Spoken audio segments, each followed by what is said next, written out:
Channel 2:30 PM న్యూస్కు స్వాగతం. ముందుగా ముఖ్యాంశాలు. రేపు బాపట్లలో పర్యటించనున్న సీఎం చంద్రబాబు. సభ ఏర్పాట్లను పరిశీలించిన మంత్రులు, అధికారులు. అంబేద్కర్ సేవలను ప్రతి ఒక్కరూ గుర్తుపెట్టుకోవాలి. అత్యున్నత రాజ్యాంగాన్ని అందించారంటూ కీర్తించిన కాకినాడ కలెక్టర్ షణ్మోహన్. పథకం ప్రకారమే అక్రమంగా రేషన్ బియ్యం తరలింపు. ద్వారంపూడే ప్రధాన సూత్రధారి అన్న ఎమ్మెల్యే కొండబాబు. ఎవరి వద్ద భూములు లాక్కోలేదు. మార్కెట్ రేటు కంటే ఎక్కువ ఇచ్చి కొనుగోలు చేశానన్న మాజీ మంత్రి దాడిశెట్టి రాజా. ప్రభుత్వ పాఠశాలలోని విద్యార్థులకు నాణ్యమైన విద్య అందించడమే కూటమి ప్రభుత్వ లక్ష్యమని బాపట్ల జిల్లా ఇన్ఛార్జి మంత్రి, రాష్ట్ర గృహ నిర్మాణ, సమాచార పౌర సంబంధాల శాఖ మంత్రి కొలుసు పార్థసారథి తెలిపారు. ప్రభుత్వ పాఠశాలలోని విద్యార్థులకు నాణ్యమైన విద్య అందించడమే కూటమి ప్రభుత్వం లక్ష్యమని బాపట్ల జిల్లా ఇన్ఛార్జ్ మంత్రి, రాష్ట్ర గృహ నిర్మాణ, సమాచార పౌర సంబంధాల శాఖ మంత్రి కొలుసు పార్థసారథి తెలిపారు. ముఖ్యమంత్రి చంద్రబాబు పర్యటన నేపథ్యంలో మంత్రి కొట్టిపాటి రవికుమార్, రెవెన్యూ శాఖ మంత్రి అనగాని సత్యప్రసాదులు బాపట్లకు చేరుకున్నారు. కలెక్టర్ జె వెంకటమురళితో కలిసి బాపట్ల మున్సిపల్ ఉన్నత పాఠశాలలో ముఖ్యమంత్రి పర్యటించే ప్రాంతాలు, సభా వేదిక ఏర్పాట్లను పరిశీలించారు. రాష్ట్ర వ్యాప్తంగా డిసెంబర్ 7వ తేదీన మెగా పేరెంట్స్ టీచర్స్ మీటింగులు ప్రారంభమవుతాయని జిల్లా ఇన్ఛార్జ్ మంత్రి పార్థసారథి తెలిపారు. బాపట్లలో నిర్వహించే రాష్ట్ర స్థాయి కార్యక్రమానికి ముఖ్యమంత్రి నారా చంద్రబాబు నాయుడు, విద్యాశాఖ మంత్రి నారా లోకేష్ హాజరు కానున్నారని తెలిపారు. పేరెంట్స్ మహాసమావేశం నిర్వహించబడతా ఉంది ప్రభుత్వం తరఫున. ఈ కార్యక్రమం యొక్క ముఖ్య ఉద్దేశం ఏంటంటే పిల్లల చదువులు, పాఠశాల అభివృద్ధి, పిల్లల వ్యక్తిత్వం అభివృద్ధి చేయడానికి తగు సలహాలు, సూచనలు చేసే విధంగా ఈ కార్యక్రమం జరగబోతుందని చెప్పేసి మనం చేస్తా ఉన్నాను. నేను ఈ కార్యక్రమాన్ని ఈ ప్రభుత్వం ఎంత చిత్తశుద్ధితో నిర్వహిస్తుందంటే కేవలం పిల్లల యొక్క వ్యక్తిత్వం అభివృద్ధి, పిల్లల యొక్క వారి చదువులు కానివ్వండి, వారి క్యారెక్టర్ కానివ్వండి, అన్నీ పెంపొందించే విధంగా ఆ లక్ష్యంతో ఈ కార్యక్రమం నిర్వహించబడుతుందని చెప్పేసి మనం చేస్తాం. దీనికి ఎటువంటి రాజకీయం లేకపోతే పార్టీలు అటువంటి ఏమీ జోడించుకోకుండా కేవలం ఎడ్యుకేషన్ ఉద్దేశించి, పాఠశాల అభివృద్ధి ఉద్దేశించి ఈ కార్యక్రమం నిర్వహించబడుతుందని చెప్పేసి మనం చేస్తాను. మరి టీచర్స్, పేరెంట్స్ అందరితో కూడా రేపు సమావేశం కాబోతా ఉన్నారు. ప్రతి పిల్లవాడి గురించి ఏ విధంగా బిహేవ్ చేస్తున్నాడు, కాలేజీలో, స్కూల్లో ఏ విధంగా చదువుతున్నాడు, విద్యార్థి ఏ రంగంలో ఆసక్తితో ఉన్నారు. ఒకవేళ వాళ్ళు ఏదన్నా నిర్లిప్తతతో లేకపోతే ఏదైనా డిస్ఇంట్రెస్ట్తో కానివ్వండి, లేకపోతే కొంత వీక్నెస్తో కానివ్వండి, అన్నీ కూడా అబ్జర్వ్ చేసి ఒక మంచి రిపోర్ట్ పేరెంట్స్తో చర్చించి పిల్లవాడిని సక్రమైన రీతిలో పెట్టడానికి ఉపయోగించే విధంగా ఈ కార్యక్రమం నిర్వహించబడుతుందని చెప్పేసి సందర్భంగా మనవి చేస్తాను. పేరెంట్స్ కూడా స్వీయ క్రమశిక్షణ, సెల్ఫ్ డిసిప్లిన్ మెయింటైన్ చేసి, అదేవిధంగా టీచర్స్ కానివ్వండి, పేరెంట్స్ కానివ్వండి, సెల్ఫ్ డిసిప్లిన్ పాటించి పిల్లల వ్యక్తిత్వం కూడా అభివృద్ధి చెందే విధంగా, పిల్లలు కూడా మంచి మార్గంలో నడిచే విధంగా వారిని అభివృద్ధి చేయాలనే లక్ష్యంతో ఈ కార్యక్రమం నిర్వహించబడుతుందని చెప్పేసి కూడా మనవి చేస్తాను. ఎవరు కూడా రాజకీయ హడావిడి కానివ్వండి, లేదా పార్టీల హడావిడి కానివ్వండి, లేదా పార్టీ బ్యానర్స్, జెండాలు, జిందాబాద్లు అటువంటి లేకోకుండా సాదాసీదాగా కేవలం పేరెంట్స్తో, టీచర్స్తో, స్టూడెంట్స్తో సంబంధించిన సమావేశం. ముఖ్యమంత్రి గారు, విద్యాశాఖ మంత్రి గారు చంద్రబాబు నాయుడు గారు, లోకేష్ గారు ఈ కార్యక్రమాన్ని హాజరవుతారు. అదేవిధంగా స్థానిక శాసనసభ్యులు. అంతేగాని ఇంకెవరు కూడా అటెండ్ కారని చెప్పేసి మనం చేస్తాను. ఈ కార్యక్రమాన్ని లక్ష్యంతో రాష్ట్ర వ్యాప్తంగా కూడా చేస్తున్నాం. ఎవరి కాన్స్టిట్యున్సీలో వాళ్ళు, నేను నా కాన్స్టిట్యున్సీలో, సత్యప్రసాద్ గారు ఆయన కాన్స్టిట్యున్సీలో, రవి గారు ఆయన కాన్స్టిట్యున్సీలో, ఎవరి కాన్స్టిట్యున్సీలో వాళ్ళు ఈ కార్యక్రమాన్ని విజయవంతంగా నిర్వహించాలని చెప్పేసి ప్రభుత్వం ఆదేశించడం కూడా జరిగిందని చెప్పేసి మనం చేస్తాను. అదేవిధంగా పాఠశాలకి చాలా మంది దాతలు కానివ్వండి, లేదా చాలా మంది ఈ పాఠశాల అభివృద్ధిలో ఎంతో మంది భాగస్వామి ఉండవచ్చు. వాళ్ళందరినీ కూడా స్టూడెంట్స్కి తెలియజేసి వాళ్ళందరికీ కూడా ధన్యవాదాలు తెలియజేయటం కూడా ఈ కార్యక్రమంలో ఒక భాగం అని చెప్పేసి మనం చేస్తా ఉన్నాం. వారందరూ కూడా వారి వారి పాఠశాల అభివృద్ధి చేయడానికి ముందుకొచ్చే అవకాశం ఉంటుంది. ఈ పిల్లల చదువుల కోసం వాళ్ళ సహాయ సహకారాలు కూడా ఉంటాయి. కాబట్టి దీన్ని కేవలం ఈ విద్య, స్టూడెంట్స్ యొక్క చదువు, వారి అభివృద్ధికి, పాఠశాల అభివృద్ధికి లక్ష్యంగా చేసుకున్న నిర్వహిస్తున్న విద్యాభివృద్ధి అనేది కేవలం ఇన్ఫ్రాస్ట్రక్చర్తో జరగదు. టీచర్స్, ఇన్ఫ్రాస్ట్రక్చర్ అంటే బిల్డింగ్లు, రంగులు అవి మాత్రమే కాదు, వాటితో పాటు టీచర్స్ సరిపోయినంత మంది కేంద్ర ఎన్సీఆర్టీకి గైడ్లైన్స్ ప్రకారం టీచర్ పీపుల్ రేషియో ప్రకారం టీచర్స్ని అపాయింట్ చేయడం కానివ్వండి, పాఠాలు చెబుతున్నారు టీచర్స్ అని కంటిన్యూస్ మానిటరింగ్ కానివ్వండి, అటువంటి వాటి మీద ఎక్కువ దృష్టి పెట్టాల్సింది పోయి కేవలం ఇన్ఫ్రాస్ట్రక్చర్ బిల్డింగ్లు కడతాం, రంగులు వేయటంతోనే మా బాధ్యత విద్యాభివృద్ధి జరిగిందని చెప్పుకోవటం చాలా బాధాకరం. బట్ ఈసారి లోకేష్ గారి నాయకత్వంలో ఈ కూటమి ప్రభుత్వం విద్యాభివృద్ధి కోసం క్వాలిటేటివ్ ఎడ్యుకేషన్ పిల్లలకు అందించాలనే లక్ష్యంతో ఈ ప్రభుత్వం పనిచేస్తుందని చెప్పేసి మనవి చేస్తాను. ఇన్ఫ్రాస్ట్రక్చర్ కూడా చాలా ఇన్కంప్లీట్గా ఉండింది, అవన్నీ కూడా ముఖ్యమంత్రి గారు పరిశీలిస్తారు. ఈ కార్యక్రమాన్ని పేరెంట్స్ అందరూ కూడా పాల్గొని ఈ కార్యక్రమాన్ని విజయవంతం చేయాలని చెప్పేసి కోరుతాం. పశ్చిమ గోదావరి జిల్లాలో ప్రత్యేక కార్యాచరణ ద్వారా రక్త సేకరణకు చర్యలు తీసుకున్నట్లు రెడ్ క్రాస్ సొసైటీ జిల్లా ప్రెసిడెంట్, పశ్చిమ గోదావరి జిల్లా కలెక్టర్ చెదలవాడి నాగరాణి పేర్కొన్నారు. పశ్చిమ గోదావరి జిల్లాలో ప్రత్యేక కార్యాచరణ ద్వారా రక్త సేకరణకు చర్యలు తీసుకున్నట్లు రెడ్ క్రాస్ సొసైటీ జిల్లా ప్రెసిడెంట్, పశ్చిమ గోదావరి జిల్లా కలెక్టర్ చెదలవాడి నాగరాణి పేర్కొన్నారు. శుక్రవారం భీమవరం కలెక్టరేట్లో జిల్లా రెడ్ క్రాస్ సొసైటీ ఆధ్వర్యంలో ఏర్పాటు చేసిన ప్రత్యేక రక్తదాన శిబిరాన్ని ఆమె సందర్శించారు. ఈ సందర్భంగా రక్తదాన శిబిరం ఏర్పాట్లను పరిశీలించి రక్తం ఇస్తున్న ఉద్యోగులు ఏ విభాగాలకు చెందినవారో అడిగి తెలుసుకున్నారు. రక్తదానం చేసిన వారికి స్వయంగా సర్టిఫికెట్లు, ఫ్రూట్లు అందజేశారు. ఈ సందర్భంగా కలెక్టర్ మాట్లాడుతూ జిల్లాలో రక్తం కొరతను అధిగమించేందుకు ఒక ప్రత్యేక కార్యాచరణ ద్వారా రక్త సేకరణను ప్రారంభించినట్లు తెలిపారు.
It is very good cause, noble cause. దానివల్ల ఏమి నష్టం జరగదు. అసలు బ్లడ్ ఇస్తేనే చాలా మంచిది. మళ్ళీ ఇప్పుడు వెంటనే రీజనరేట్ అవుతుంది. This will save lot of lives. అంటే ఒక ఇనిషియేటివ్ మళ్ళీ పక్కన వాళ్ళని కూడా అందరినీ కూడా ఇన్స్పైర్ చేస్తుంది. మనం ఇక్కడ మొట్టమొదటిగా మనం స్టార్ట్ చేసినందుకు ఎక్కువ మంది మన ఎంప్లాయీస్, స్టాఫ్ వచ్చి డొనేట్ చేస్తే కూడా ఇన్స్పైరింగ్గా ఉంటుంది. Should be part of this. Shri Valli Devasena సమేత కళ్యాణ సుబ్రహ్మణ్యేశ్వర స్వామి ఆశీస్సులు రాష్ట్ర ప్రజలపై ఎప్పుడూ ఉండాలని ఉండి ఎమ్మెల్యే, శాసనసభ డిప్యూటీ స్పీకర్ కనుమూరి రఘురామకృష్ణంరాజు ఆకాంక్షించారు.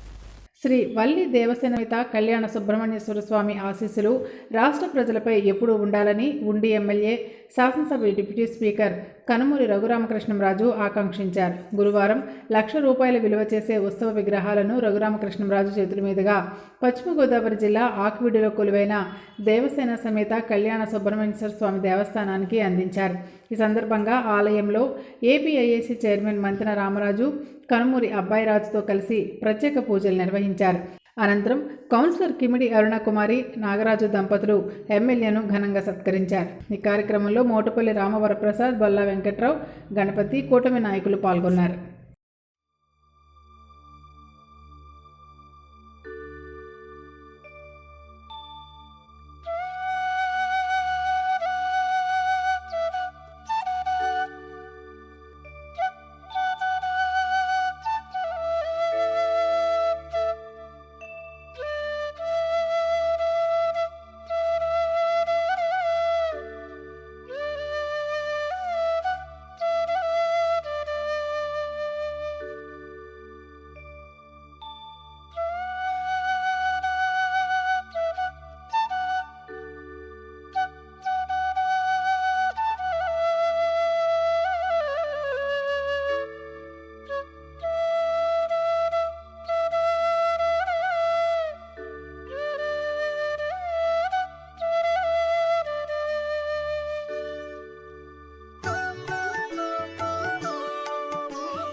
వల్లి దేవసేన సమేత శ్రీ కళ్యాణ సుబ్రహ్మణ్యేశ్వర స్వామివారి వేడుకల్లో రాబోయే షష్ఠి సందర్భంగా జరుగుతున్న ఈ సంబరాల్లో భాగంగా ఈ దేవాలయాన్ని పునఃప్రతిష్ఠ జరిగిన తర్వాత సుమారు ఒక శతాబ్ద కాలం నాటి ఈ దేవాలయాన్ని పునరుద్ధరింపబడిన తరువాత ఒక ఉత్సవ విగ్రహాలని నా చేతుల మీదుగా నేను తయారు చేయించి ఇవ్వగలిగే అవకాశం నాకు రావటం నా అదృష్టంగా భావిస్తున్నాను.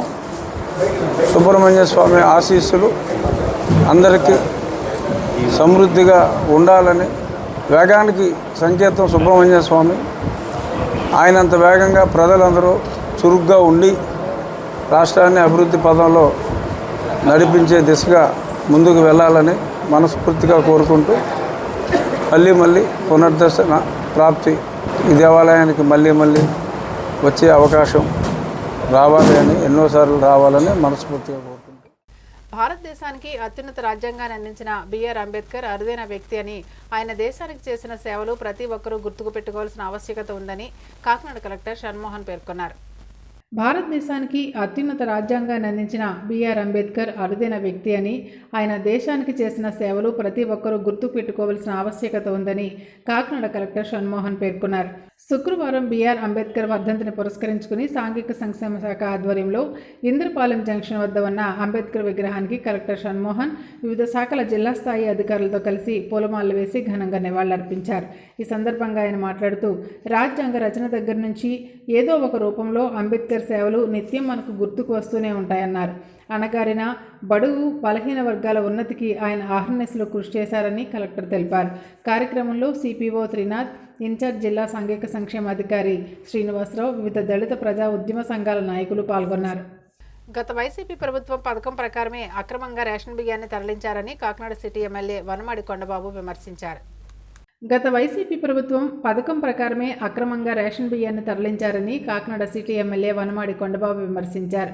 కాకినాడ టీడీపీ కార్యాలయంలో ఏర్పాటు చేసిన మీడియా సమావేశంలో కొండబాబు మాట్లాడుతూ, రేషన్ బియ్యం అక్రమంగా తరలించడంలో ప్రధాన సూత్రధారి మాజీ ఎమ్మెల్యే ద్వారంపూడి చంద్రశేఖర్ రెడ్డి సారథ్యంలోనే రేషన్ బియ్యాన్ని విదేశాలకు తరలించారని ఆరోపించారు. ప్రస్తుతం రాష్ట్రంలో కూటమి ప్రభుత్వంలో ప్రజలు చాలా సంతోషంగా ఉన్నారని అన్నారు. మా నాన్న రైస్ వ్యాపారం, మా తమ్ముడు రైస్ వ్యాపారం, మా రైస్ వ్యాపారం, దాంట్లో కింగ్లు అన్నాడు. అక్కడ గొడవలు కడుతున్నా అని చెప్పాడు మీ ద్వారా. మళ్ళీ వెంటనే ఈరోజు ఏం మాట్లాడుతున్నాడండి, మీరు చిన్నోను అంటున్నాడండి. ఇలా చెప్తున్నారు, చిన్నోను అంటున్నాడండి. వెంటనే మాట మార్చేస్తున్నాడు. అధికారం ఉన్నప్పుడు ఒక మాట దోసేసుకుని, అధికారం లేనప్పుడు ఒక మాట. అంటే మీకు కూడా తెలియాలి, ఆయన మాటలు నేనేదో మాట్లాడడం కాదు.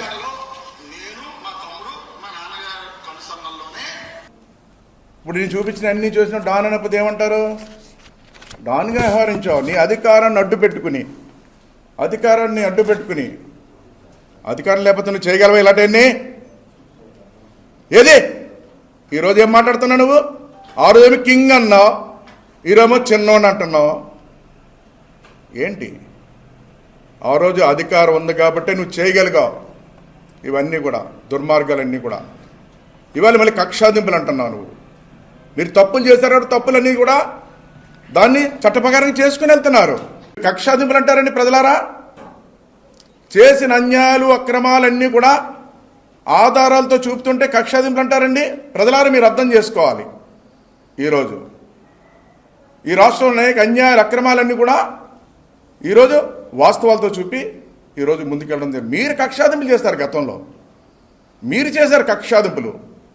ఏ తప్పు చేయకుండా తప్పు చేసినట్టుగా చూపించి జైల్లో పెట్టారు చాలామందిని. అచ్చెన్నాయుడు కానీ ఏ ఉద్దేశంలో పెట్టారని మీరు రాష్ట్ర ప్రజలకు మళ్ళీ ఒకసారి తెలియాలి. మీరు కక్షాదింపులు అంటున్నారు కూడా మీకు తెలియాలి. ఆయన ఒక లెటర్ రాశారు. లెటర్ రాస్తే ఆయనే అవినీతి చేశాడని చెప్పి జైల్లో పెట్టారు. మీరు ఒక మంత్రిగా ఏదో లెటర్ రాస్తే అలాగా ప్రజల మీద కక్షాదింపులు చేశారు. ఆనాడు మా నాయకుల మీద కక్షాదింపులు చేశారు, అందరి మీద కక్షాదింపులు చేశారు.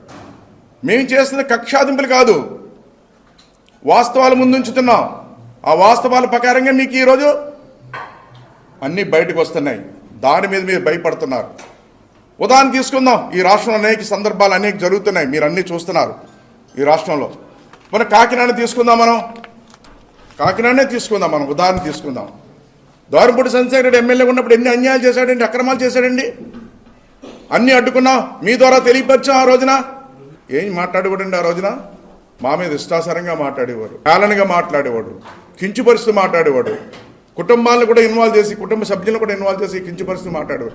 అయినా మేము ప్రజల కోసం పనిచేస్తున్నాం కాబట్టి భరించి ఆ రోజున ముందుకెళ్ళాం. ఆ రోజున అంబేద్కర్ వర్ధంతిని పురస్కరించుకుని పశ్చిమ గోదావరి జిల్లా భీమవరం పట్టణంలో ఆయన విగ్రహానికి మాల మహానాడు ఏపీ రాష్ట్ర అధ్యక్షుడు నన్నేటి పుష్పరాజ్ నివాళులర్పించారు. అంబేద్కర్ వర్ధంతిని పురస్కరించుకుని పశ్చిమ గోదావరి జిల్లా భీమవరం పట్టణంలో ఆయన విగ్రహానికి మాల మహానాడు ఏపీ రాష్ట్ర అధ్యక్షులు నన్నేటి పుష్పరాజ్ నివాళులర్పించారు. ఈ సందర్భంగా ఆయన మాట్లాడుతూ సమాజంలో ప్రతి ఒక్కరూ అంబేద్కర్ని ఆదర్శంగా తీసుకోవాలని కోరారు. అంబేద్కర్ చరిత్రను తెలియపరిచేలా అంబేద్కర్ జయంతి వర్ధంతి కార్యక్రమాలు నిర్వహించాలని కోరారు. మహిళలకు చట్టసభల్లో 50% రిజర్వేషన్ ఉండాలని పోరాడిన గొప్ప యోధుడని కొనియాడారు. తెలంగాణలో ఎమ్మెల్యే వివేక్ ఆధ్వర్యంలో జరిగిన సభ మాదిరిగానే ఆంధ్రాలో మాలల సత్తా ఏమిటో ప్రభుత్వానికి తెలియజెప్పాల్సిన అవసరం ఉందన్నారు. ఈ కార్యక్రమంలో జిల్లా అధ్యక్షులు ఇంటి సుందర్ కుమార్, జిల్లా యువజన విభాగం అధ్యక్షులు చిగురుపాటి రాజేష్, జిల్లా ఉద్యోగుల సంఘం అధ్యక్షులు నేతల సాల్మాన్ రాజు, భీమవరం నియోజకవర్గ యువజన విభాగం అధ్యక్షులు పెట్టా వినోద్ కుమార్, జిల్లా కార్యదర్శి గడ్డం అబ్రహం, పట్టణ అధ్యక్షులు Chera Sai, Kedasi Suribabu, only social media అధ్యక్షులు జొన్నల వజ్రం తదితరులు పాల్గొన్నారు. లేకపోతే మేము ఈ రోజున వైట్ అండ్ వైట్ తిరగడానికి కానీ సమాజంలో తిరగడానికి కానీ మాకు హక్కులు లేకపోవడం ఉండడానికి కారణం అయ్యేది ఉండేది. మరి డాక్టర్ బాబాసాహెబ్ అంబేద్కర్ మరి ఆ రోజు అమరుడైన ఈరోజు అమరుడై మాక దళితుల బడుగు బలహీన వర్గాల అందరిలో కూడా జీవితాల్లో వెలుగులు నింపే మహనీయుడు డాక్టర్ బాబాసాహెబ్ అంబేద్కర్. మరి ఈరోజు చట్టాలు కానీ ఈరోజు ప్రాతినిధ్యం వహిస్తున్న ఎమ్మెల్యేలు కానీ మంత్రులు కానీ ఒక స్థాయిలో ఉండి మా యొక్క జీవితాల కోసం వాళ్ళ పోరాటం చేస్తున్నారండి. ఆనాడు డాక్టర్ బాబాసాహెబ్ అంబేద్కర్ రాజ్యాంగాన్ని రచించి ఆ మహనీయుడు ఈ యొక్క దేశానికి తన అమూల్యమైన రాజ్యాంగాన్ని అందజేయడం వల్లే ఈరోజు మహిళలు కానీ తర్వాత మిగతా జనాభా కానీ స్వచ్ఛందంగా స్వేచ్ఛగా తిరగగలుగుతున్నామండి. ఆనాడు డాక్టర్ బాబాసాహెబ్ అంబేద్కర్ వల్లే. అంబేద్కర్ ఎన్నో చట్టాలను తయారు చేశారు. కార్మిక చట్టాలు కానీ ప్రసూతి లీవులు కానీ మరి ఎంతోమందికి ఎన్నో రకాలుగా అందరికీ ఉపయోగపడేలాగా దేశంలో ఒక దళితులకే కాదు సమాజంలో మరి నివసిస్తున్న ప్రతి ఒక్కరికి కూడా ఆయన ఉపయోగపడేలాగా రాజ్యాంగం తయారు చేయడం. ఈ భూమి మీద ఉన్న ప్రతి ఒక్కరికి కూడా ఈ రాజ్యాంగం ఎంత అవసరమో ఆయన చూపించారు. మరి అంతంటే మహానీయుడు మరి ఈరోజు అమరుడవటం మరి ఆయన వర్ధంతిని జరుపుకోవడం ఒక పక్క బాధ అనిపిస్తున్నా కానీ ఈ జీవితం మా జీవితాల్లో వెలుగు నింపడానికి అంబేద్కర్ ఎంతో మమ్మల్ని బాటలు వేసి మరి ముందుకు నడిపించిన విధానం చూస్తుంటే చాలా ఇదానం అనిపిస్తుంది. అలాగే రానున్న రోజుల్లో కానీ ఈ రోజుల్లో కానీ ఎప్పుడైనా సరే అంబేద్కర్ని ఒక బడుగు బలహీన వర్గాలే కాదు అన్ని కులాల వారు కూడా మీరు నివాళులు అర్పించిన రోజే డాక్టర్ బాబాసాహెబ్ అంబేద్కర్కి నిజమైన నివాళులు వస్తుంది. అంతేగాని ఒక మాలా మాదిగరే ఈ నివాళులు అర్పించడం జరుగుతుంది. అంబేద్కర్ వర్ధంతి కానీ జయంతి కానీ ఒక మాలా మాదిగరే వచ్చి నివాళులు అర్పిస్తున్నారు కానీ మిగతా కులాల వారు ఎందుకు రావట్లేదని అడుగుతున్నా. ముఖ్యంగా బీసీ కులాలను నేను అడుగుతున్నా ఈ మీడియా ద్వారా. బీసీ కులాలారా మీకు రాజ్యాంగంలో చట్టాల్లో సభల్లో మిమ్మల్ని కూర్చోబెడతానికి ఆనాడు బాబాసాహెబ్ అంబేద్కర్ రాజ్యాంగం రచించి మీకు చట్టసభల్లో కూడా అవగాహన కల్పించి మీకు ఏదైతే రిజర్వేషన్ కావాలో రిజర్వేషన్ కూడా ఇచ్చారు. ఈరోజు కాపు నాయకులు కూడా తెలుసుకోవాలి. కాపులు కూడా రిజర్వేషన్ ఇచ్చింది ఆనాడు డాక్టర్ బాబాసాహెబ్ అంబేద్కరే. మరి కాపులు కూడా అంబేద్కర్ని మీరు ఆహ్వానించాలి, అంబేద్కర్కి నివాళులు అర్పించాలి. పశ్చిమ గోదావరి జిల్లా ఉండి నిమ్మలపేట రామాలయంలో ఆధ్యాత్మికవేత్త నల్లా కిరణ్ ప్రసాద్ ఆధ్వర్యంలో సామూహిక మహాలక్ష్మి పూజలు నిర్వహించారు. పశ్చిమ గోదావరి జిల్లా ఉండి నిమ్మలపేట రామాలయంలో ఆధ్యాత్మికవేత్త నల్లా కిరణ్ ప్రసాద్ ఆధ్వర్యంలో సామూహిక మహాలక్ష్మి పూజలు నిర్వహించారు. మార్గశిర మాసంలో లక్ష్మీదేవి వ్రతం వల్ల అష్టైశ్వర్యాలు సిద్ధిస్తాయని నంబూరు భాగ్యలక్ష్మి పేర్కొన్నారు. గ్రామంలో మహిళలంతా సామూహికంగా భక్తి శ్రద్ధలతో లక్ష్మీ వ్రతాలు నిర్వహించారు. ఈ సందర్భంగా నల్ల విజయలక్ష్మి చారిటబుల్ ట్రస్ట్ చైర్మన్ నల్లా కిరణ్ ప్రసాద్ మాట్లాడుతూ ట్రస్ట్ తరపున ఎన్నో కార్యక్రమాలు చేస్తున్నామని, ఉండితో పాటు జిల్లాలో అనేక చోట్ల ఎన్నో ఆధ్యాత్మిక సేవా కార్యక్రమాలు నిర్వహిస్తున్నట్లు తెలిపారు. ప్రజలంతా స్వచ్ఛందంగా ముందుకు వస్తున్నారని, ఇలాంటి కార్యక్రమాలు చేసినప్పుడు తన మనసు ఎంతో సంతోషిస్తుందన్నారు. ఈ కార్యక్రమంలో ఉండి టీడీపీ మండల అధ్యక్షులు కరిమక నాగరాజు, శ్రీనివాస్, మాజీ జెడ్పీటీసీ తులసి శ్రీనివాస్, నాని మేడం, అప్పారావు, బాలశ్రీను పాల్గొన్నారు. ఆధ్యాత్మిక కేంద్రంగా వెదజల్లుతున్న మన ఉండి గ్రామంలో ఈరోజు నిమ్మనపేటలో శ్రీ కోదండరామ ఆలయంలో మార్గశిర మాసం పురస్కరించుకుని మొదటి గురువారం లక్ష్మీవారం సందర్భంగా ఇక్కడ లక్ష్మీ పూజ కార్యక్రమం ఏర్పాటు చేయడం జరిగింది. ఈ కార్యక్రమంలో అశేష భక్త జనం మధ్య ఈ కార్యక్రమం చాలా అద్భుతంగా జరుగుతుంది. గత కొంతకాలంగా కూడా మనము 108 కలశాల పూజ, తర్వాత హనుమాన్ చాలీసా, భగవద్గీత పారాయణాలు ఎక్కువ జరుగుతున్నాయి. ఈ కార్యక్రమం యొక్క విశిష్టను బట్టి మనం ఇక్కడ కరీంనగర్ నాగరాజు గారి యొక్క సూచన ప్రకారం మనం చేద్దామంటే కార్యక్రమం మంచిది అనుకుని అంటే ఈ కార్యక్రమం చాలా బాగుంటుందని చెప్పేటప్పటికి చేద్దామని చెప్పి నిమ్మలపేటలో ఈ కోదండ రామాలయం సంబంధించి అందరూ కూడా ముందుకు వచ్చారు. మరీ ముఖ్యంగా నాగరాజు గారు. చాలా అద్భుతంగా జరుగుతుంది. ఇంకా ముందు ముందు కూడా చాలా కార్యక్రమాలు జరుగుతాయి. ఉండి నిమ్మలపేటలోని లక్ష్మీదేవి వారి పూజ చేయడం జరుగుతుంది. గతంలో పెదపులేరులో నల్లప్రసాద్ గారు కనిపించారు. ఆ గుడి దగ్గర జరిగే కార్యక్రమం చూసి చాలా ఆనందం కలిగింది. ఆ కార్యక్రమం రోజుని ప్రసాద్ గారిని నేను రిక్వెస్ట్ చేశాను, మా రామాలయం దగ్గర కూడా ఇటువంటి కార్యక్రమం ఏదైనా చేయండి సార్, బాగుంటుంది, మీరు చాలా బాగా చేస్తున్నారు ఇలాంటి కార్యక్రమాలు అని చెప్పి రిక్వెస్ట్ చేయడం జరిగింది. అనగానే ఆయన ఫస్ట్ గుంటనే లక్ష్మీదేవి పూజ పెడితే బాగుంటుంది నాగరాజు, ఒకరోజు పెడదామని అన్నారు. అలాగే మా కనకదుర్గమ్మ గుడి దగ్గర కూడా పూజ జరిగింది. అలాగే మా ఆంజనేయస్వామి గుడి దగ్గర కూడా జరిగింది. ఇలాంటి కార్యక్రమాలు చాలా చేస్తున్నారు. కార్యక్రమాలు ఇంత బాగా చేస్తున్నందుకు వీళ్ళకి ప్రత్యేకమైన కృతజ్ఞతలు తెలుపుకుంటున్నాం. అలాగే మా గుడి దగ్గర ఈరోజు ఇంత మంచి కార్యక్రమం ఇంత వైభవంగా జరుపుతున్నందుకు ప్రసాద్ గారికి వాళ్ళ సభ్యులందరికీ కూడా కృతజ్ఞతలు తెలుపు. కాకినాడ సెజ్లో తాను మార్కెట్ రేటు కంటే ఎక్కువకే భూములు కొనుగోలు చేశానని తప్ప ఏ రైతు నుంచి లాక్కోలేదని మాజీ మంత్రి దాడిశెట్టి రాజా వెల్లడించారు. కాకినాడ సెజ్లో తాను మార్కెట్ రేట్ కంటే ఎక్కువకే భూములు కొనుగోలు చేశానని తప్ప ఏ రైతు నుంచి లాక్కోలేదని మాజీ మంత్రి దాడిశెట్టి రాజా వెల్లడించారు. కాకినాడ జిల్లా తునిలో మీడియాతో మాట్లాడుతూ వైసీపీలో ఉంటే భూములు కొనకూడదా అని ప్రశ్నించారు. దీనిపై బురద చల్లడం కోసమే ఎల్లో మీడియా కథనాలు రాస్తుందని, సీఎం చంద్రబాబు అమరావతిలో డిప్యూటీ సీఎం పవన్ కళ్యాణ్ పిఠాపురంలో భూములు కొన్నారని, మరి వారు ఏ రైతుల నుంచి భూములు లాక్కున్నారని నిలదీశారు. 10 రోజుల్లోనే యనమల రామకృష్ణుడు రిజిస్ట్రేషన్ చేయించుకున్న 2 ఆస్తులు ఏ పేదల దగ్గర దోచుకున్నావో చెప్పాలని ఆయన ప్రశ్నించారు. మంత్రి మాట్లాడుతూ ఈ రాష్ట్రంలో శాంతి భద్రతకు విఘాతం కలిగించడానికి జగన్మోహన్ రెడ్డి గారు కార్యాచరణ ప్రకటించారు అని చెప్పేసి వ్యంగ్యంగా మాట్లాడడం చూస్తుంటే చాలా విచిత్రంగా అనిపిస్తుంది నాకు. రైతుల సమస్య తీసుకుందాం. రైతులకి గత సంవత్సరం ఇదే రోజు ఒక బస్తా ధాన్యం 2200 నుంచి 2400. జగన్ గారి పరిపాలనలో 2200 నుంచి 2400 ఉన్న ధాన్యం చంద్రబాబు నాయుడు పరిపాలనలో 1400. ఈ రాష్ట్రంలో ఉన్న రైతుల్ని కూటమి ప్రభుత్వం దోచుకు తింటుంది. దాని గురించి ఆయన కార్యాచరణ ప్రకటించారు రైతుల మద్దతుగానే. మా పార్టీ రైతుల మద్దతుగా ఉండడం కోసం ఆయన కార్యాచరణ ప్రకటించారు. మీకు ఏమైనా దమ్ముంటే జగన్ గారు ఇచ్చిన మద్దతు ధరతో పాటు 2200, 2400 రేటు రైతులకు ఇవ్వండి. మంత్రి ఏమంటాడు, మాకు చేత కావట్లేదని డైరెక్ట్ గా మీ మంత్రి నాదెండ్ల మనోహర్ ఒప్పుకుంటాడు. మీ కూటమిలో మంత్రి మాకు చేతన అవ్వట్లేదు, మేము ఫెయిల్ అయ్యామని చెప్పేసి డైరెక్ట్ గా మంత్రి ఒప్పుకుంటాడు.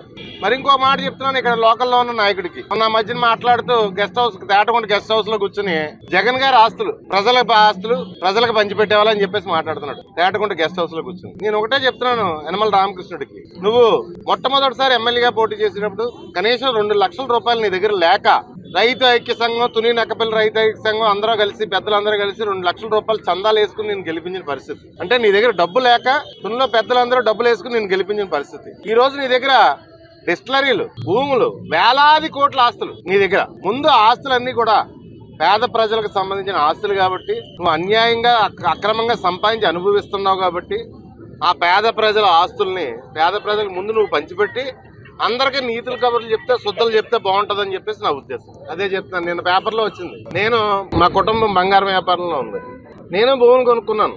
నిన్న మొన్న చంద్రబాబు నాయుడు భూమి కొనుక్కున్నాడు రాజధానిలో. మొన్న మధ్యన పవన్ కళ్యాణ్ కూడా పిఠాపురంలో 16 ఎకరాల భూమి కొనుక్కున్నాడు. ఈ 10 రోజుల్లోనే యనమల రామకృష్ణుడు రెండు ఆస్తులు రిజిస్ట్రేషన్ చేయించుకున్నాడు. ప్రజల దగ్గర ఉన్న ఆస్తులు నేను అంటాను అవన్నీ కూడా దోచుకుతున్నాయే, పేద ప్రజల దగ్గర లాక్కు దెబ్బనియే అంటాను. అది అయిపోద్దా? బురద జల్లేస్తే బకెట్ బురద అయిపోద్దా? ఎల్లో మీడియాలో లేకపోతే C batch, Chandrababu batch, yellow media చెంచాగాళ్ళు ఒక మనిషి మీద బురద జల్లేస్తే అయిపోద్దా? అంటే నేను వైఎస్ఆర్ కాంగ్రెస్ పార్టీలో పనిచేస్తున్నాం కాబట్టి, వైఎస్ఆర్ కాంగ్రెస్ పార్టీ మనుషులం కాబట్టి మేము ఆస్తులు కొనుక్కోకూడదా? నేను అదే చెప్తున్నాను. 1940 నుంచి వ్యాపారాల్లో ఉన్నాం మేము. నువ్వు ఏ వ్యాపారం చేస్తే యనమల రామకృష్ణుడు ఇన్ని వేలాది కోట్ల ఆస్తులు నీకు వచ్చాయి. ఏదైనా ఒక వ్యాపారం చేశానని చెప్పు, ఇన్ని వేలాది కోట్లు ముందు ప్రజలకు పంచిపెట్టి నీ ఆస్తులన్నీ చెప్పేసి తెలియజేసుకుంటాను. నిన్న ఎల్లో మీడియాలో చంద్రబాబు నాయుడు చెంచా ఛానల్లోని మీ గురించి అడ్డదిడ్డంగా మాట్లాడతారని చెప్పడం జరిగింది. అవును, నేను ఖచ్చితంగా భూములు కొనుక్కున్నాను. సెజ్లోని 6 ఎకరాల భూమి కొన్నాను. మార్కెట్ రేటు మీద హెచ్చు రేటు కొనుక్కున్నాను. నేను నా దగ్గర డబ్బులు ఉన్నాయి, నేను కొనుక్కున్నాను. నేను ధైర్యంగా చెప్తాను. రైతులు అమ్మారు, రైతులు అమ్మితే రైతుల దగ్గర నేను కొనుక్కున్నాను. ఏ రైతన్నా మీ దగ్గరకు వచ్చి నా భూమి తక్కువ రేటు కొన్నాడని చెప్పారా? ఎవరన్నా కంప్లైంట్ చేశారా? అలాంటిది ఏం లేదే. మార్కెట్ రేటు మీద హెచ్చు రేటు కొనుక్కున్నాను. వార్తలు ముగించే ముందు ముఖ్యాంశాలు మరోసారి. రేపు బాపట్లలో పర్యటించనున్న సీఎం చంద్రబాబు.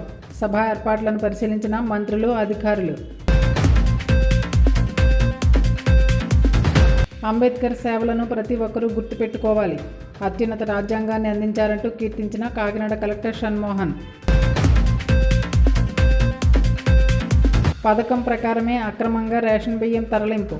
ద్వారంపూడే ప్రధాన సూత్రధారి అన్న ఎమ్మెల్యే కొండబాబు. ఎవరి వద్ద భూములు లాక్కోలేదు. మార్కెట్ రేటు కంటే ఎక్కువ ఇచ్చి కొనుగోలు చేశానన్న మాజీ మంత్రి దాడిశెట్టి రాజా. శేష సమాప్తం. నమస్కారం.